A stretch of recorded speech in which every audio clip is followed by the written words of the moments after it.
Hi, here today at Listerjoinery I'm going to be creating the glazing bead for this round window. So before the weekend I glued up this octagon of sapele and ran in some splines on the back edge.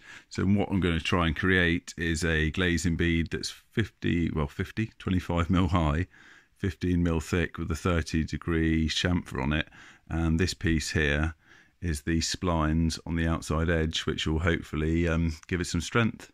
Right, let's make some shavings.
Now it is time to raise everything up by 7mm. I'm going to be using these little pieces of 7mm ply.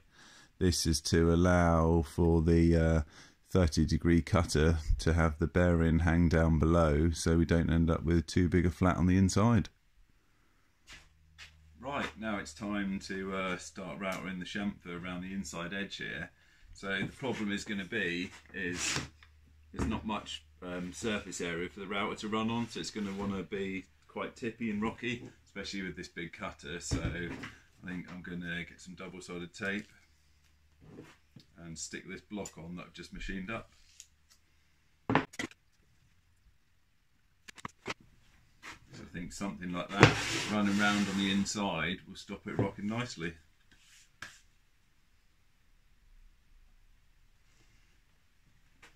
Hopefully it sticks.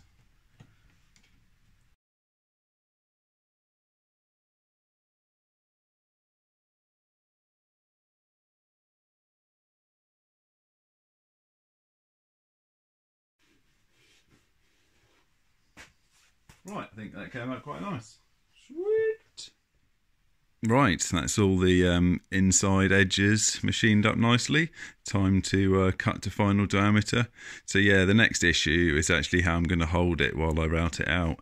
So I think what I'm going to do is flip it over, cut a piece of ply that fits snugly on the inside edge, double-sided tape it down to the board, and using that centre point in the ply, I'll then run round with the router and cut it out nicely. Sounds like a plan.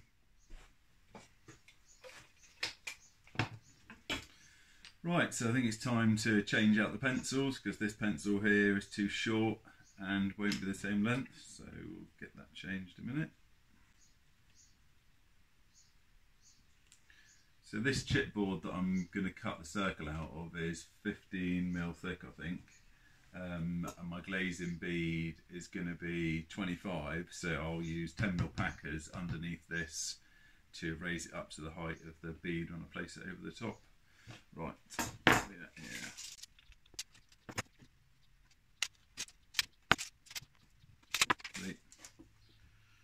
What's that? Measure 5 times, cut once.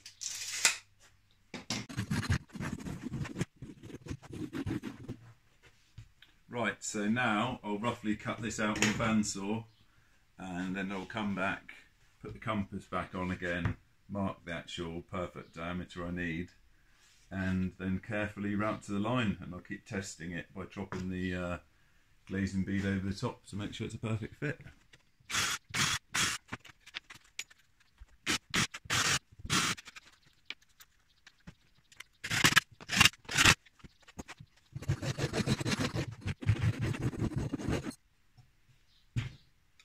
So the reason why I pre-cut this circle out is so now I can just route round, and as I get close to the diameter I want, I can pick up the glazing bead there and just sit it over the top to make sure I've cut the tightest circle I possibly can. If I'd left it on the board, the rest of the board or the waste would have been in the way for me trying to fit it over the top. So I think this is probably going to be the most accurate way to do it. So now we can drill through and get the pin in the centre ready to drop the router on and start cutting it out.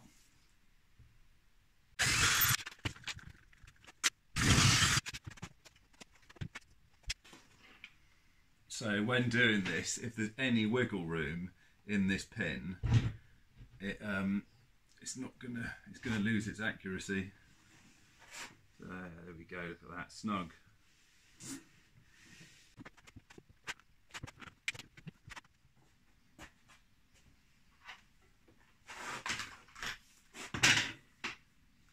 When doing this, the lead always gets really twisted up, so quickly run him out straight.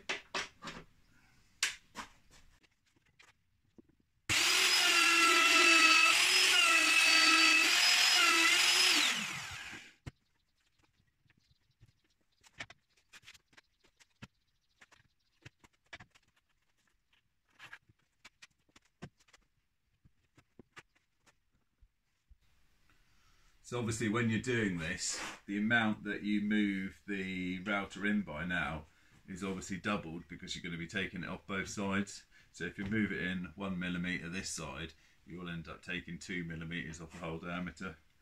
Quite easy to get caught out by something like that.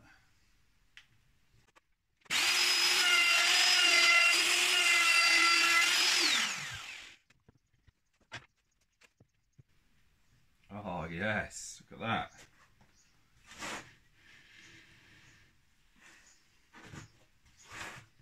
That fits snug. So now I'm going to pack this chipboard circle up to 25mm thick using these 9mm packers. This will make it flush with the top surface of the bead.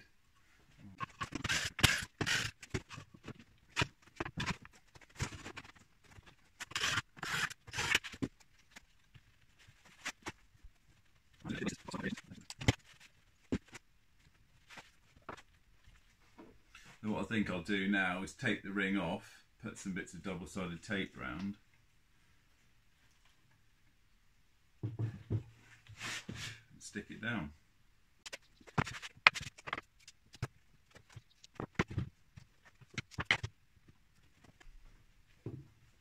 Right, I won't bother you with the boring tape process.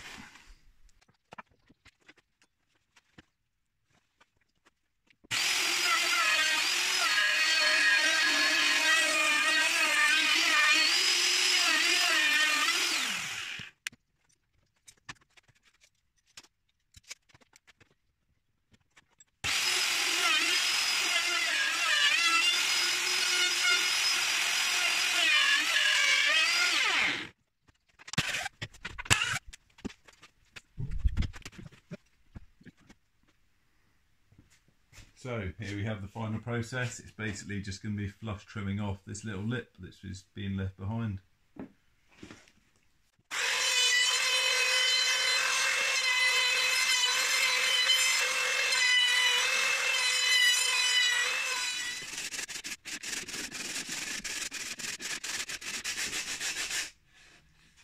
Right, there we have it.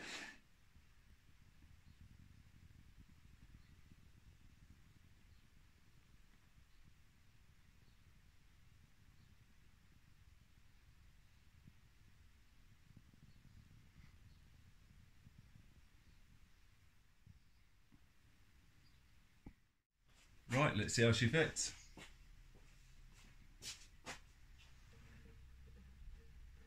Oh, lovely, nice and snug. Just enough room for a little bit of primer in there before it gets glazed. So yeah, this round window is going into a timber frame building. So I've made up an architrave to cover the joint between the cladding and the frame. So yeah, this architrave is located on these 3 pins just to stop it moving round when it gets glued up.